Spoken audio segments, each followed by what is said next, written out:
আসসালাম। আসসালামু আলাইকুম রহমতুল্লাহ। ভাই কিছু বলেন। ওয়ালাইকুম আসসালাম রহমতুল্লাহ।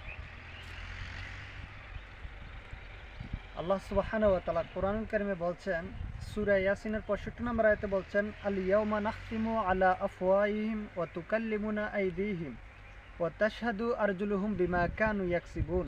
আল্লাহ তাআলা বলছেন যে আল ইয়াউমা নাখতিমু আলা আফওয়াহিহিম ওয়া তুকাল্লিমুনা আইদিহিম, যেই দিন মানুষ তার পাপের ব্যাপারে যখন মানুষ অস্বীকার করবে, তখন আল্লাহ তাআলা তার জবানকে বন্ধ করে দিবেন, আর দুই হাত তখন সাক্ষী দেবে, আর পা বলবে যা বলেছে সত্য বলেছে। এটা রয়েছে সূরা ইয়াসিনের 65 নম্বর আয়াতে।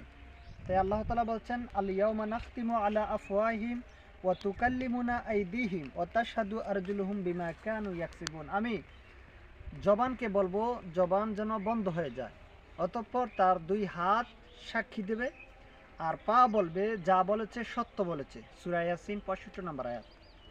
আসসালামু